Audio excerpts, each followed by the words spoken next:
Dayat pulang dalam hujan deras. Langit kelam, kilat sesekali menyambar. Jalanan licin dan tergenang air. Meski basah kuyup, Dayat terus melangkah cepat. Rasa dingin merasuk tulang, namun niat untuk segera sampai rumah membuatnya tetap bersemangat. Di tengah perjalanan, Dayat melihat kucing tewas ditabrak. Hatinya terenyuh melihat tubuh kecil itu tergolek tak bernyawa. Ia mendekat, memastikan kucing tersebut sudah benar-benar mati. Hujan semakin deras, tapi Dayat tak beranjak. Dayat memutuskan mengubur kucing tersebut. Ia mencari tempat yang agak kering di bawah pohon besar. Dengan tangan gemetar, ia menggali tanah. Hujan menambah berat pekerjaannya, tapi niat baiknya membuatnya terus bekerja tanpa henti. Usai mengubur kucing, Dayat mencari tempat berteduh. Pakaiannya basah kuyup dan ia mulai menggigil. Matanya mencari-cari tempat yang aman dari hujan. Tak jauh dari sana, ia melihat sebuah rumah tua yang tampak hangat dan ramah. Dayat menemukan rumah Pak Sastro. Ia mengetuk pintu dengan harapan bisa berteduh sebentar. Pak Sastro membuka pintu dan menyambutnya dengan ramah. Dayat merasa lega, setidaknya ia bisa menghangatkan diri sejenak di dalam rumah tersebut. Pak Sastro menyambut Dayat dengan ramah saat Dayat tiba di rumahnya. Senyuman hangat dan sapaan lembut dari Pak Sastro membuat Dayat merasa nyaman. Meskipun hujan masih deras, kehangatan sambutan Pak Sastro mengurangi rasa dingin yang dirasakan Dayat. Pak Sastro kemudian menawarkan pekerjaan kepada Dayat untuk mengecat rumahnya yang sudah mulai kusam.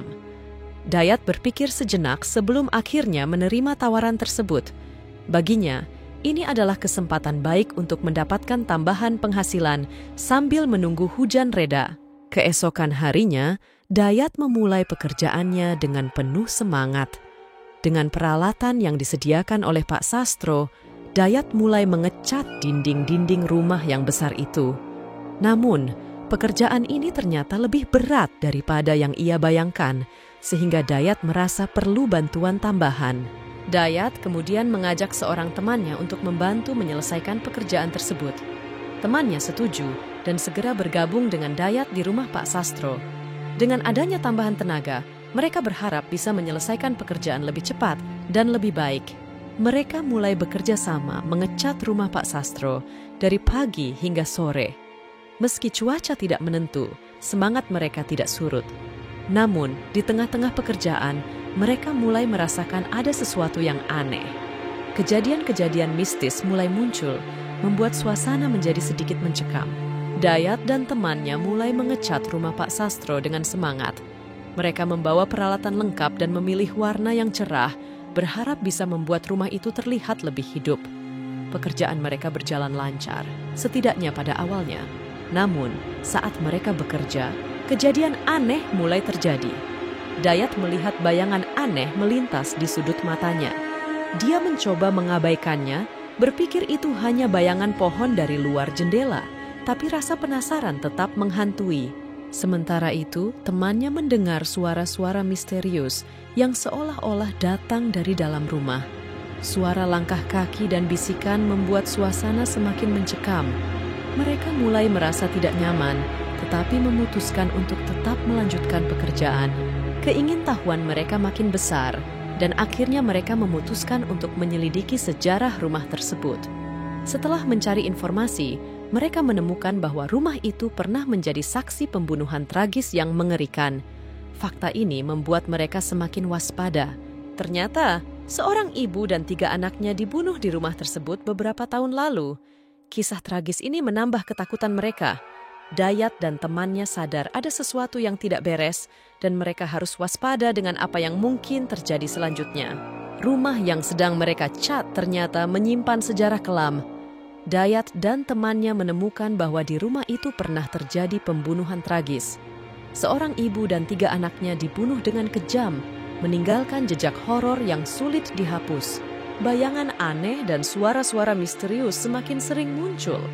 Dayat dan temannya merasa ada sesuatu yang tidak beres. Semakin dalam mereka menyelidiki, semakin jelas bahwa ada kekuatan tak terlihat yang menghantui rumah tersebut. Mereka mencoba mencari informasi lebih lanjut tentang kejadian tragis itu. Berbagai sumber lokal memberikan cerita yang sama. Keluarga itu dibunuh tanpa belas kasihan dan pelakunya tak pernah ditemukan.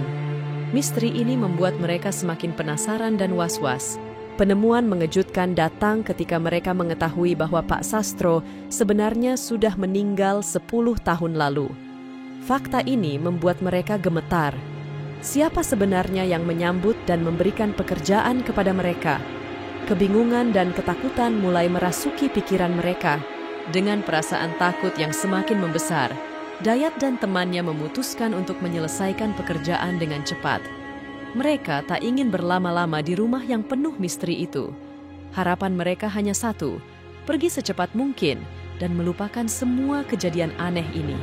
Perasaan takut menyelimuti Dayat dan temannya setelah mereka mengetahui bahwa Pak Sastro telah meninggal 10 tahun lalu. Hawa dingin dan suasana mencekam semakin terasa, membuat mereka ingin segera menyelesaikan pekerjaan dan meninggalkan rumah tersebut.